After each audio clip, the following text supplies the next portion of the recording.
Hello, everybody. This is Rick Manning, President of Americans for Limited Government, coming to you today from the secret undisclosed location here in Fairfax, Virginia. The Wanted to touch base and just talk a little bit about this redacting of the archives um, of the search warrant for President Trump at Mar-a-Lago, and it's just it's really pretty astonishing in that the one thing that I think had to be true for this raid to have any legitimacy is that the FBI and the Department of Justice had to be completely open, had to be completely transparent, had to basically show their work. They had to be able to say, here's why we raided the home of a former president on what appears to be on its face appeared to be nothing more than a dispute with the National Archives. And so it was up to the Department of Justice to show that there was something at stake here that had national security implications. We know that they leaked that somebody, presumably from Department of Justice, could have been the White House, could have been the FBI, but somebody leaked that they were concerned in advance of the raid, that they were concerned about nuclear secrets at Mar-a-Lago, that somehow nuclear secrets were sitting at Mar-a-Lago unsupervised. And that, clearly didn't happen.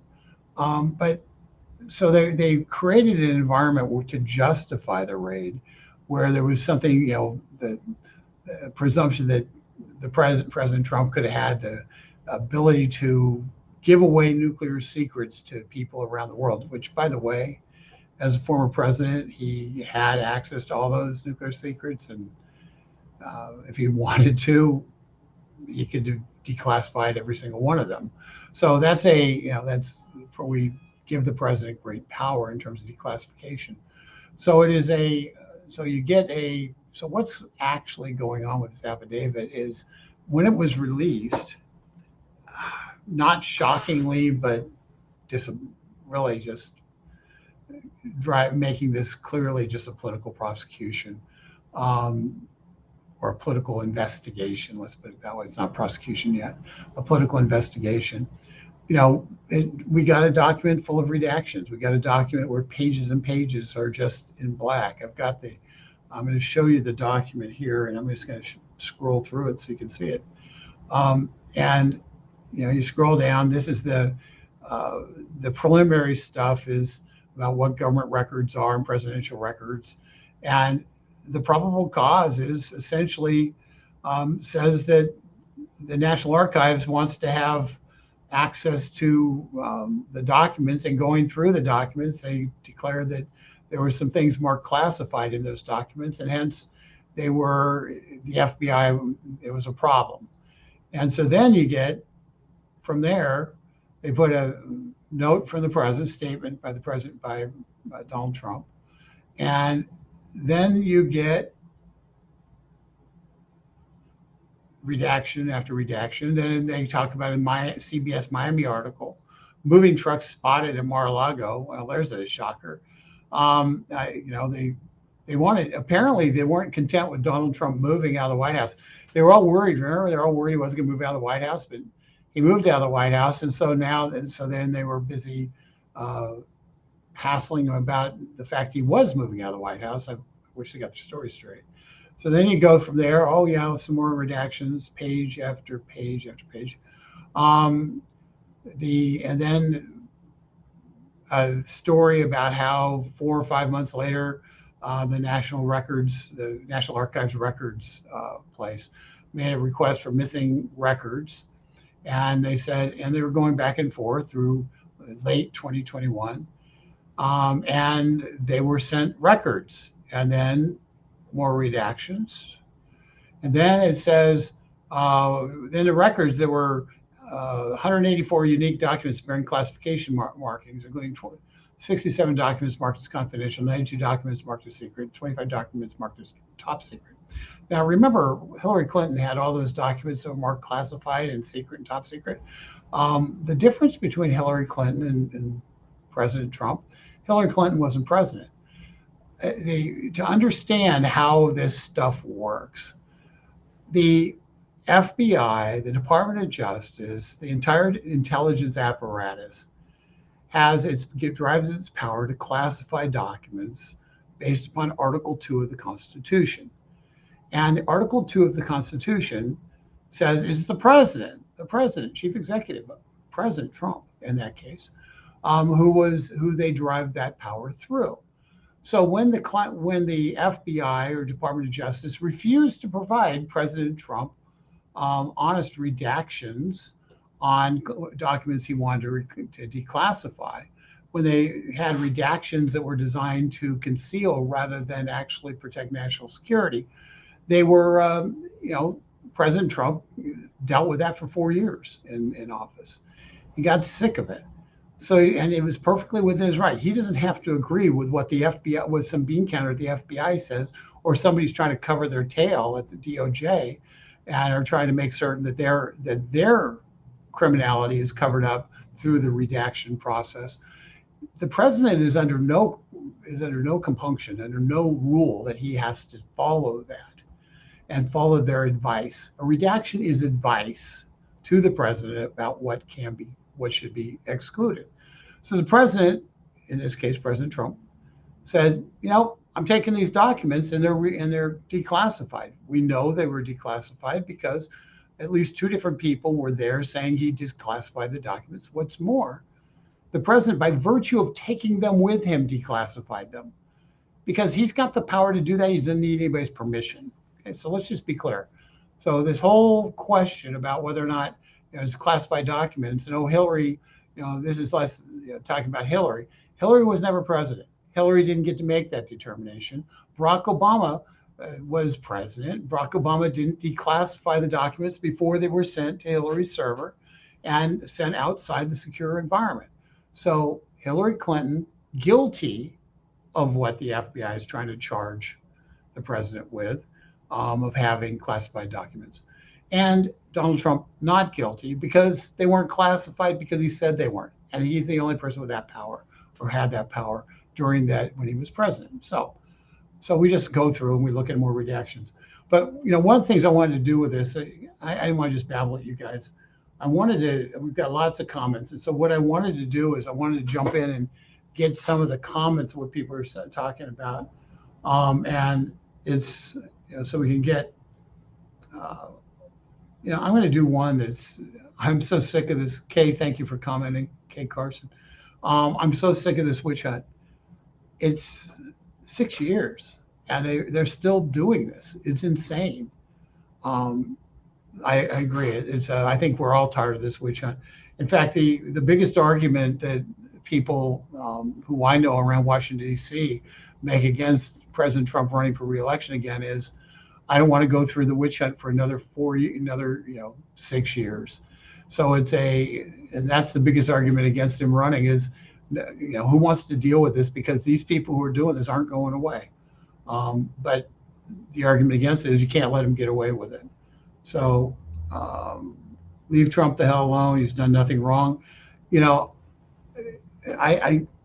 Peter, I have to tell you, one of the things that's most amazing is this guy has been subjected to every level of scrutiny. He's had a special prosecutor. He's had 3 impeachment trials, actually.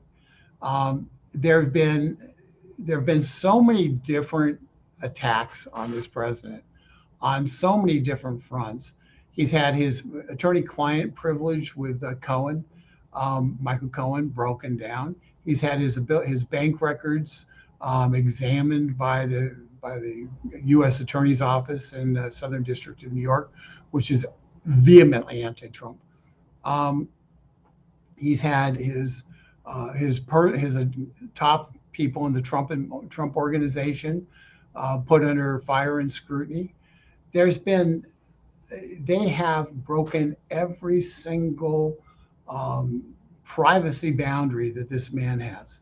Now they've broken into his house, ransacked his house, gone through his wife's closet, looking for random documents. And oh, by the way, um, they were the ability to go in was pretty much wide open, wasn't restricted at all. It's kind of like one of those and other documents as you might find, kind of things. And so there's so yeah, he's been subjected to every possible exam, and apparently Donald Trump is the most ethical person in politics, because I don't think that Adam Schiff, given any level of scrutiny, would survive. I certainly don't think Nancy Pelosi, given any level of scrutiny, would survive. And yet Donald Trump, with all the stuff, with all the things they've done to him, they keep coming up empty, and they keep coming up empty because not because they're not smart, because there's nothing there. And so once again, you know, we see the FBI with their redacted documents, so Adam Schiff can say, "Oh well, this is what it exists in it." And then when you open it up, you discover there was nothing there. So, or planted them. Yeah, I don't. You know, this is. I'm going to click this one up because I think it's important. Let me get back over here.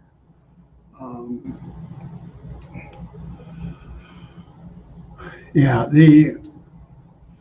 Carol, you know, I have to tell you, this is the change that's occurred over the last 6 to 8 years in terms of believability of the FBI. You know, goes to exactly what you've said here. The FBI is no longer viewed as a neutral body. The FBI is now viewed as a political entity, as politically weaponized, and for good reason. They spent 6 years destroying their reputation, and now, and 6 years ago, they could have come in fact, 4 years ago, they did come up with redacted documents like this based on the Russiagate situation.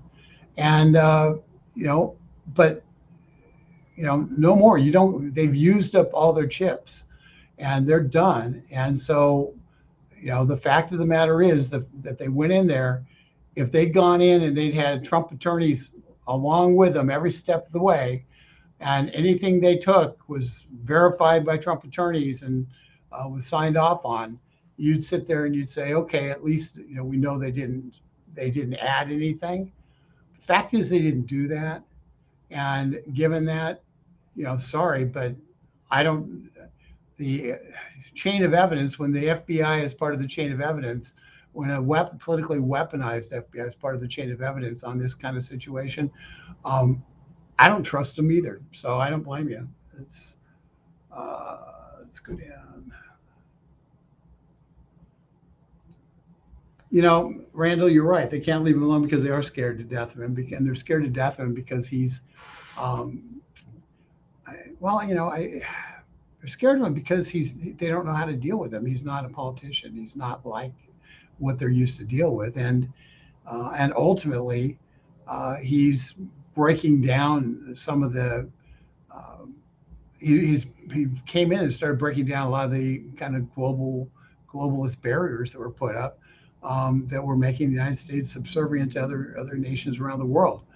He had the audacity to take on the entire foreign policy establishment and defense establishment by telling Germany and the EU as a whole that they were idiots for being dependent upon Russia for natural gas. You know, he sat there and said, wait a second, we discovered that a lot of the Russiagate stuff came out of Ukraine. Well, I want to find out what happened in Ukraine.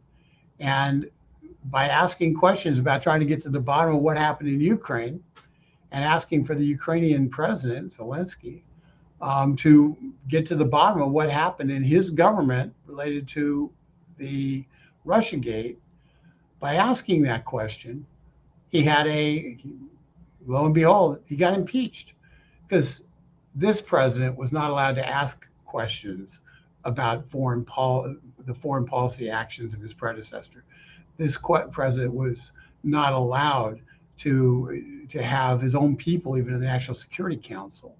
This president wasn't allowed to have his own national security advisor. They blew up Michael Flynn before he even got his feet wet and targeted him. The FBI targeted him.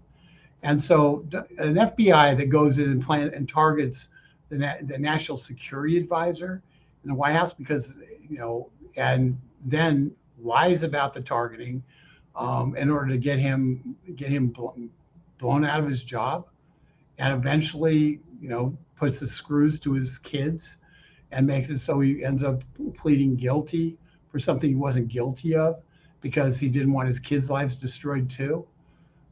Somebody who then removes his guilty plea and ends up having the Department of Justice say, yeah, we're going to just make this go away, as we broke so many rules that we're not going to continue on with this, any prosecution, and have a federal judge say, no, you're not allowed to do that, and overturn the prosecution, and the judge becomes the prosecutor, as happened with Michael Flynn.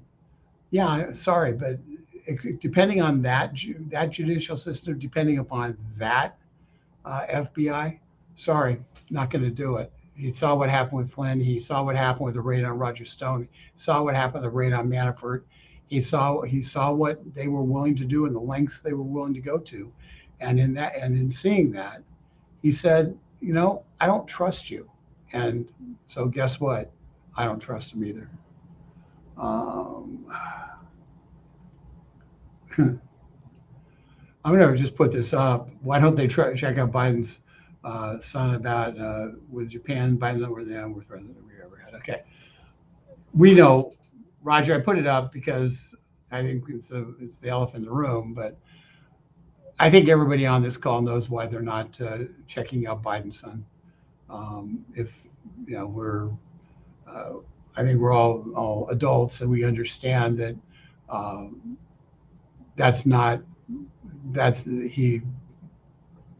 Biden is a pliant leader. Let's see here.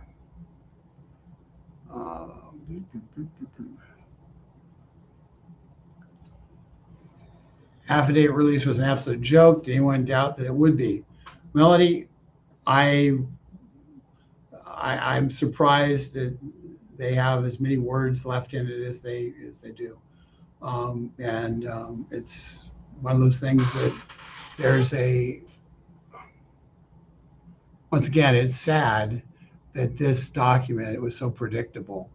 And oh, by the way, the same FBI and DOJ that took months and months to try to come up with redactions on key documents related to Russiagate and refused to give those redactions to President Trump time and again, said just today that they'd already gone through all the information and have already looked at it. No need for a special master. We've already looked at it, and it's and so that's the game they're playing. So apparently they do have the capacity to do something in a hurry if they want to, and losing court cases in South Florida in federal court and being threatened with a special master to review the cases. The FBI didn't say, we'll put on hold. We're not going to look at this stuff until we get a judge's ruling. No, they expedited it because they wanted to have whatever information they wanted to get. They wanted to get it. And then, if it goes to a special master, the special master can say, no, you can't have this, you can't have that, you can't have this. But since they already have it and they've already read it, the operating kind of way they operate is you get to one, since you know what information is there, then if you get it illegally, if you find out, if you can use that information and they legally allow them to use the information they got illegally, if they can find out another way to find that out, then that's okay. So they get information illegally, and then they say, oh, well, we now know that we need to ask these 5 people in order, and since we know that those 5 people said this, If they don't say exactly what they said, then we can try for lying to the FBI and put them under pressure, and then we can perhaps flip them and create a case. So yeah, it's pretty yeah, it's pretty frustrating. Let's see here.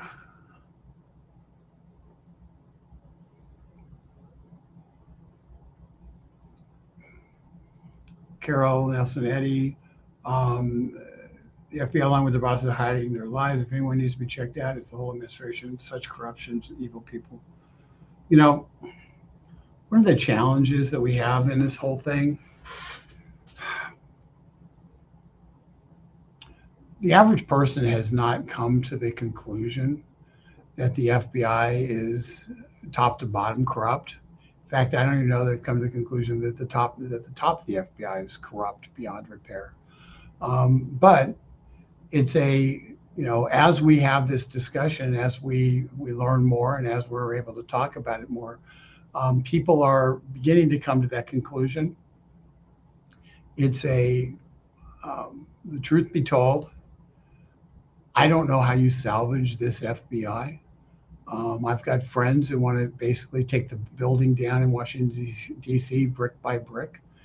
The irony is the FBI building, for those of you who've been here know this, it's on 10th in Constitution, right? 10th and Constitution. And just up 10th Street is Ford Theater. And literally within half a block is where Lincoln was shot and where Lincoln died. And so you have the place where Honest Abe was murdered. And the FBI is within half a block of there. And they no longer are able to carry any kind of sense of being honest. It's so sad and disappointing. It truly is sad and disappointing. Um,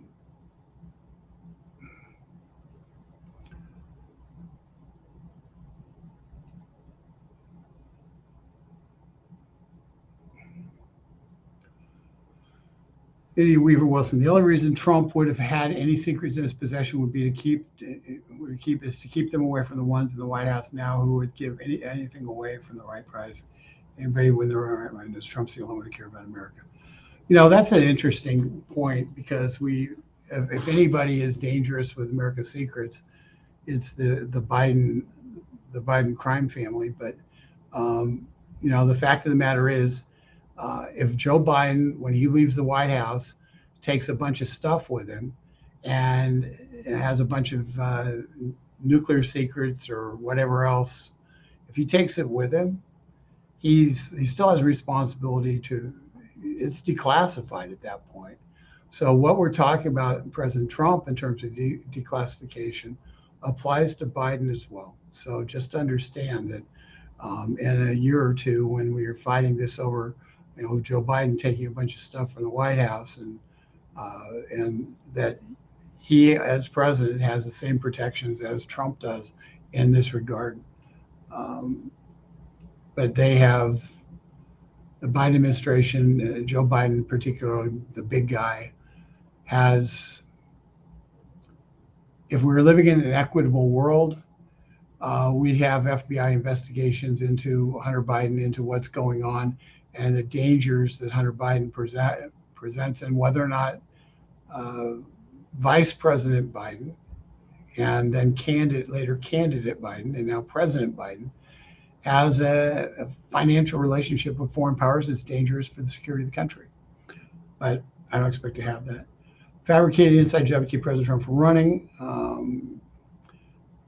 I think that's exactly right.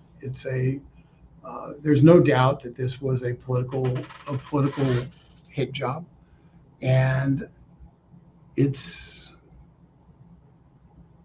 really, like I say, it's really, really hard for this guy, for me, to sit there and have such incredible disdain uh, for these people who have broken faith with what they're supposed to do.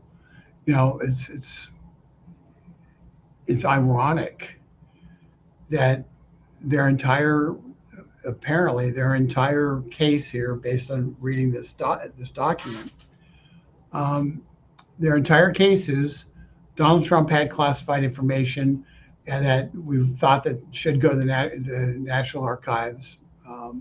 And so as a result, we sent, you know, dozens of agents into his home in a raid to try to secure those documents, which were already secured.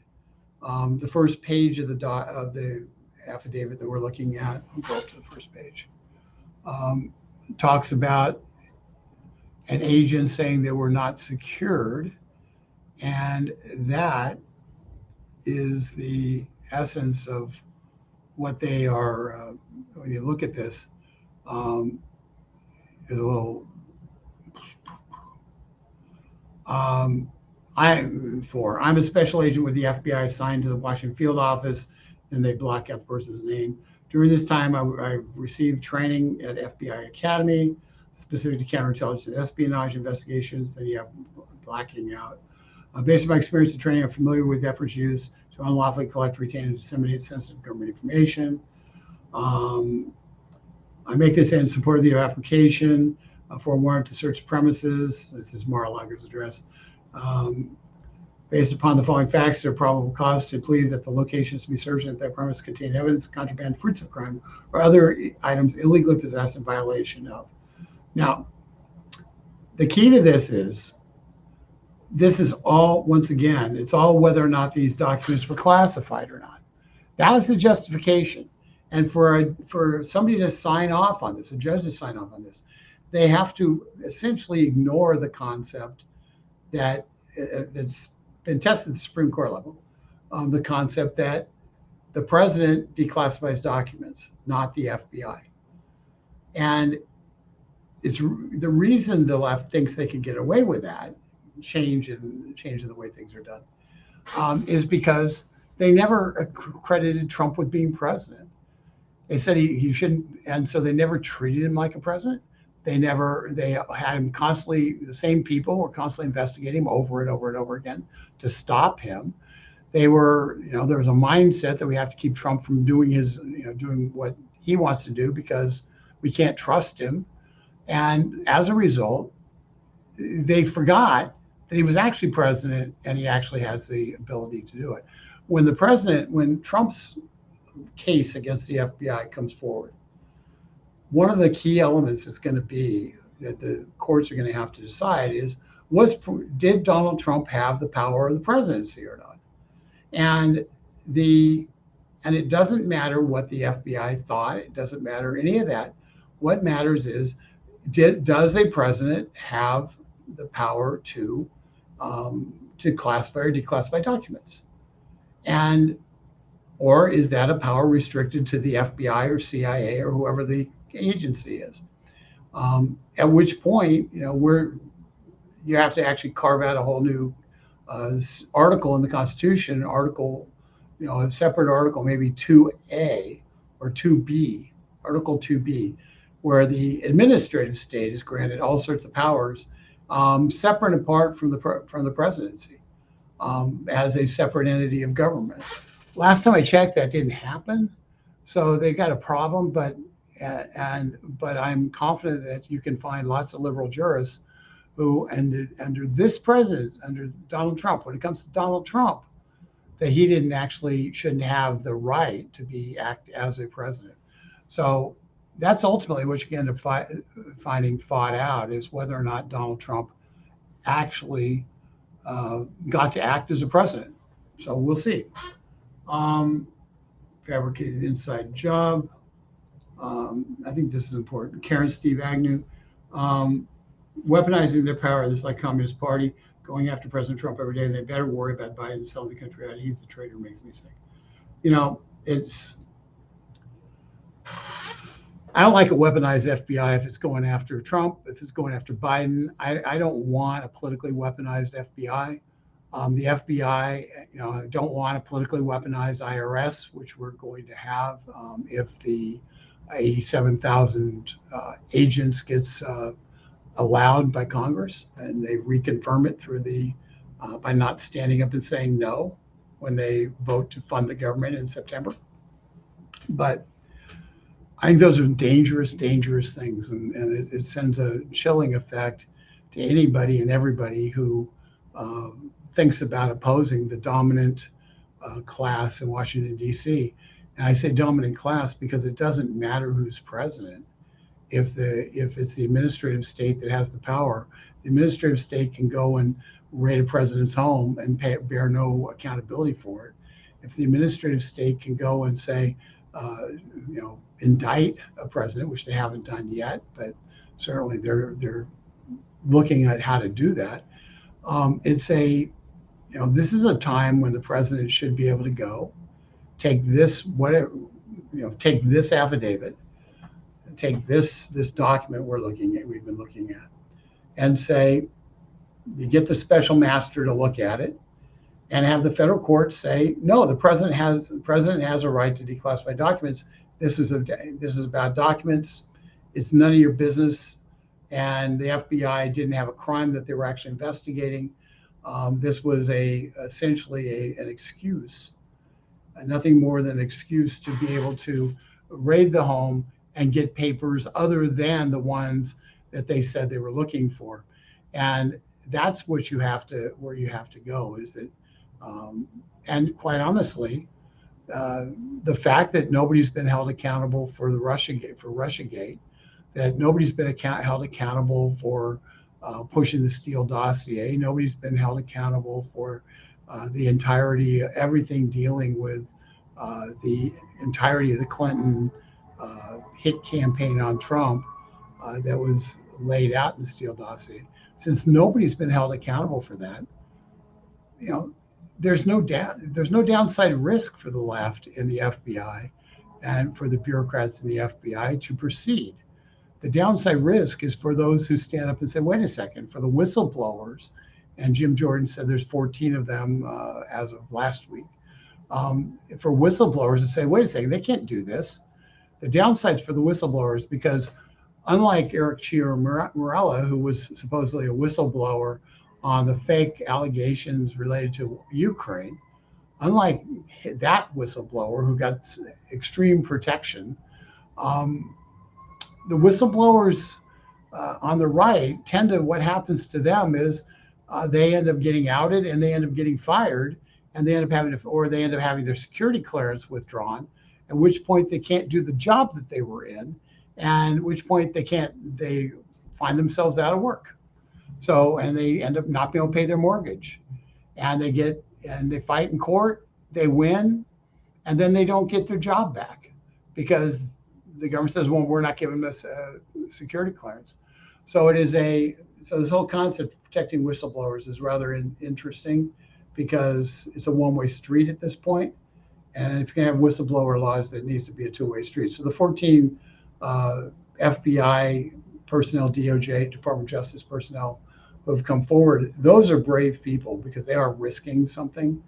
The Eric Chiarellas of the world are merely political hacks who are catering to their masters, and it didn't cost them anything. And in fact, it gained them, because they got a positive mark on their agenda, saying you basically killed 6 months of Donald Trump's term because he had to spend his time talking about Ukraine. So that's how it works. It's frustrating as heck. Let's see here. I am going to, what I can't see on this, I hate this. Here's a great question. I think we had it in our feed. What is the FBI hiding? I think the answer to that is simple. The FBI is hiding I think they're hiding the documents related to Russiagate that Donald Trump could put, if for nothing else, for posterity's purpose, could show that the Russiagate investigation was nothing more than a put-up job.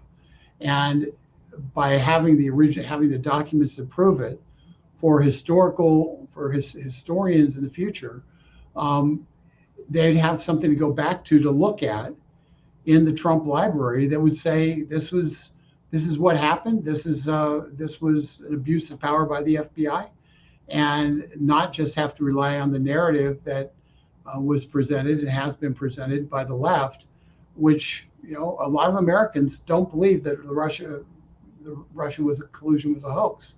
They still believe that's true. They believe it's true because it's been jammed down their throat as being an absolute writ of certainty, and as a result, you can't get those people to actually change their minds. But from a history perspective, and all presidents look at history, from a history perspective, Donald Trump knows it's important that when people look back at what happened, that they understand that this was a charge that was completely without merit, and the Department of Justice knew it was without merit before Mueller was ever appointed. And so if they're just looking at the Mueller report as being all you need, then you don't get where you need to be. So I think Donald Trump was, if nothing else, declassified those documents so there would be a record of what actually happened, as opposed to having them forever classified at the FBI, never released, and forgotten to history. And so, so this is about narrative and telling the story, and not having the truth be deemed to be a lie, because the documents that proved what was true were denied to the public. So and denied to historians. So I think that's a large part of it also.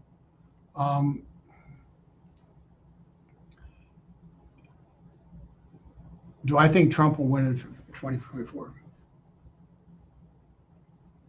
I think that first of all, let me be clear.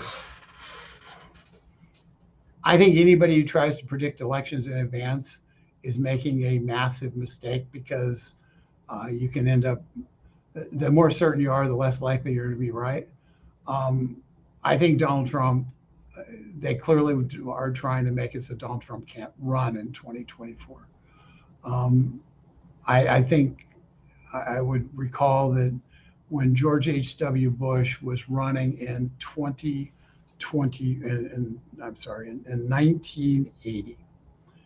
1992.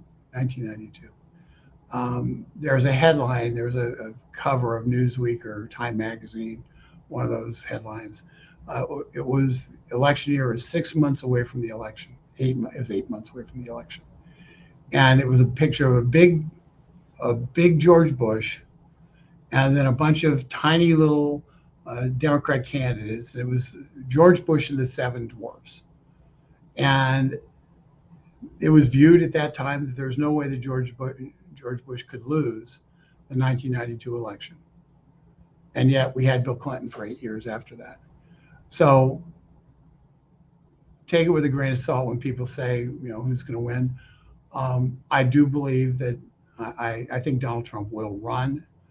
I think Donald Trump will run with more knowledge than he ran in the past. But I don't know who's going to run against him. I don't know what the economy is going to be like. I don't know what if just Trump fatigue takes over and people say, I just don't want to deal with all the fighting, at which point people have given up and they gave up on the country. And that's if the country's not worth fighting over, then it's kind of like, if it's not worth fighting over, then it's certainly not worth fighting for. Okay. And so we have to sit there and we have to push through some of this stuff in terms of the constant battles and the nonsense. And the fact that President Trump is willing to do that, I find to be inspiring. And so, do I think he'll win? I hope he would win. But do I think he'll win? I I think there's a likelihood he'll win, but I'm not going to say he'll win. I think there's a likelihood he'll win. But the only way he's going to win is if we fight like crazy right now, because everything they're doing now is designed to obstruct. And the first thing we have to do for him to win in 2024 is to have the Republicans win in 2022. And I hate to say that because I've stopped being a partisan a long time ago.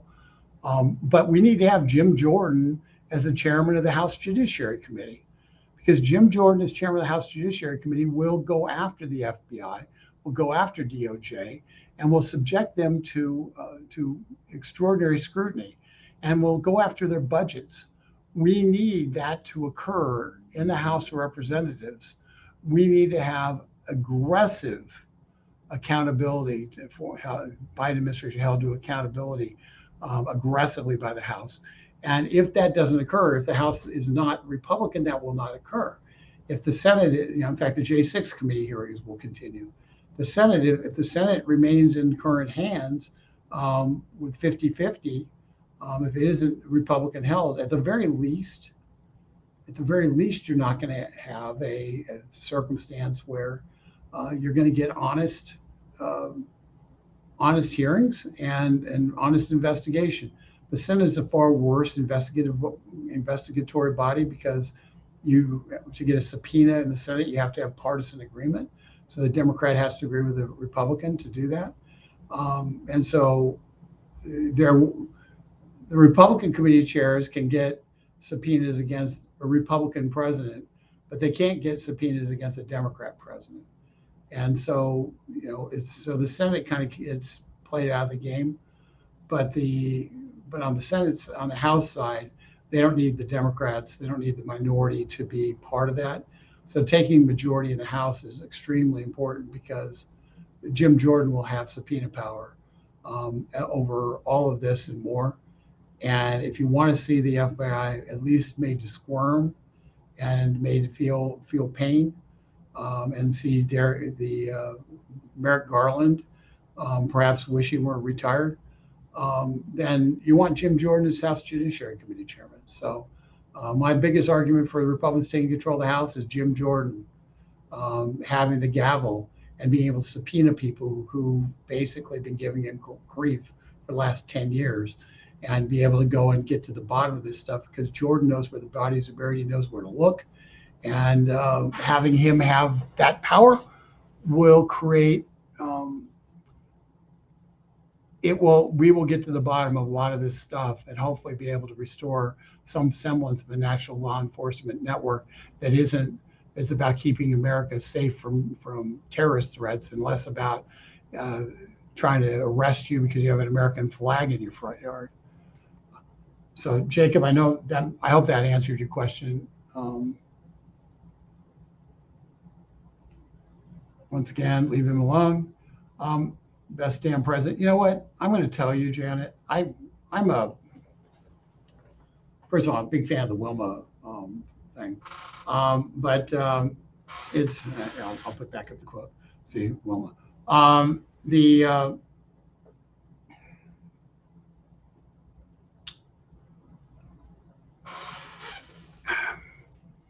In 2015, we had a problem. Americans for Limited Government were fighting almost by ourselves against the Trans-Pacific Partnership. We were fighting against the fast tracking, giving Obama and presumably Clinton in 2017 the ability to fast track trade agreements. And we were fighting against that. And like I say, there weren't a lot of people on our side in terms of conservatives, certainly not conservative groups.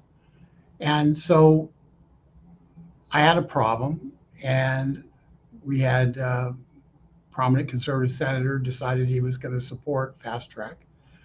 And he, by the way, eventually voted against it. But we had a problem, and I went and I reached out to a couple of different people, because because I needed somebody with a bigger footprint. And one of the people I reached out to was Donald Trump as a private citizen through some people I knew who were with him. Hat tip to Matt Boyle, who hooked me up from Breitbart, who hooked me up with somebody in the Trump campaign. It wasn't a campaign yet, but the Trump organization who could help me out. And so we went to, so I pursued it. Within a week, we had Donald Trump on the radio saying the fast tracking TPP was a bad deal. Okay. And, the guy hit, and then the guy, runs for president. And my only concern about Donald Trump when he was running for president was the fact he didn't have the political infrastructure. He didn't know who the good guys and the bad guys were. And as a result, when he caught the car, he wasn't necessarily going to know who he should put into the driver's seat and be the navigators and stuff. And that turned out to be the biggest problem in the Trump administration.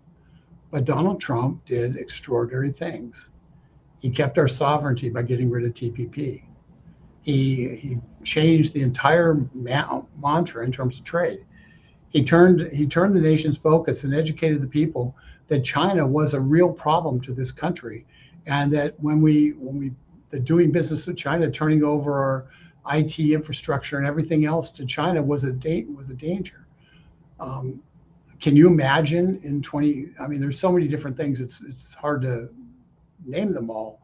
But can you imagine in 2020, after the China virus was unleashed on the world by the Chinese government, after that occurred, can you imagine having Joe Biden, his bumbling buffoon way, going around and trying to deal with it?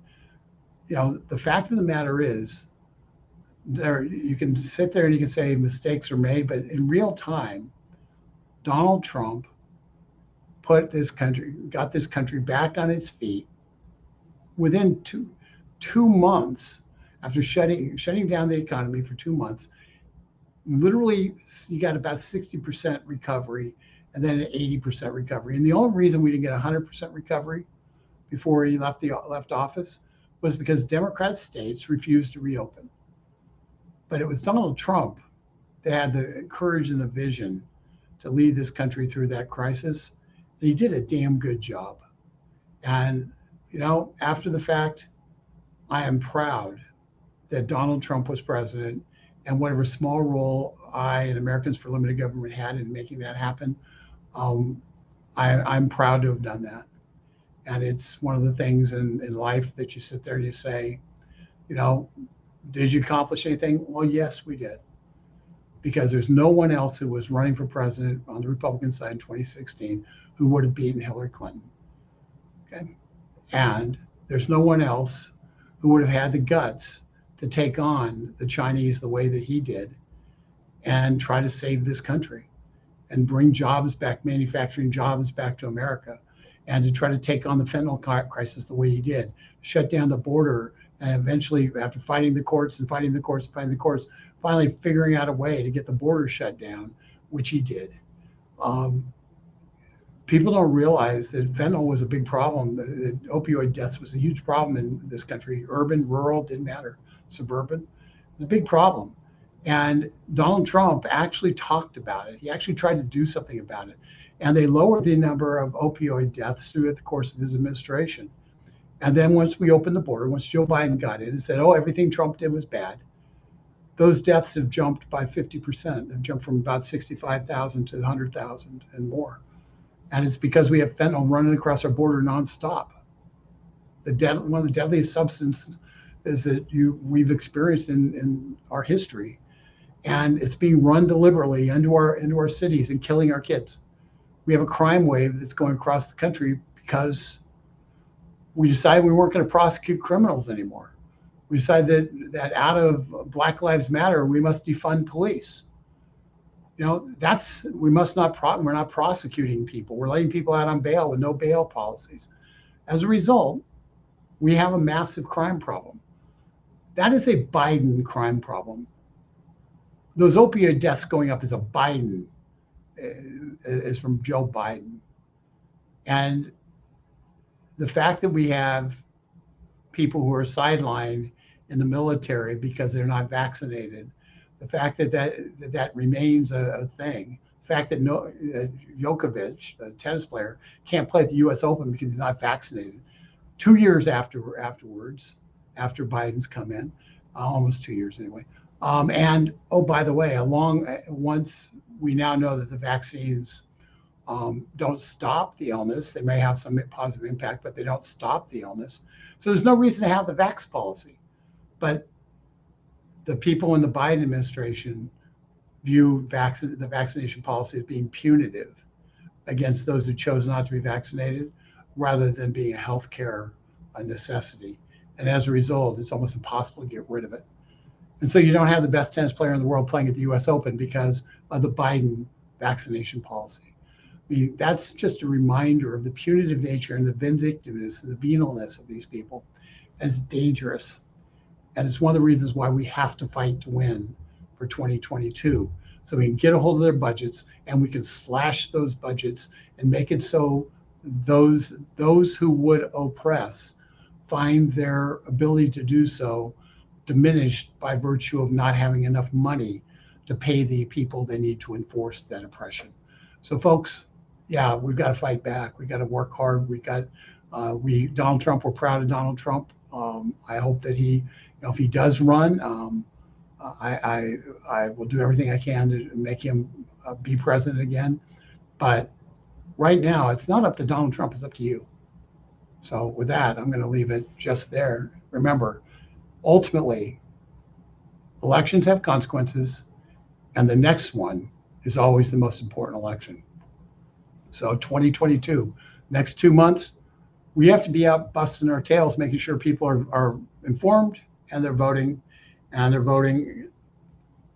and meeting with candidates, making sure the candidates who ask for our votes are actually going to come back and fight, as opposed to come back and cower. That's what we need to do. Appreciate y'all. With that, Rick Manning, Americans for Limited Government. Sign up on the, do whatever the subscribe thing is, do whatever platform you're using. We just really appreciate your viewership. Take care.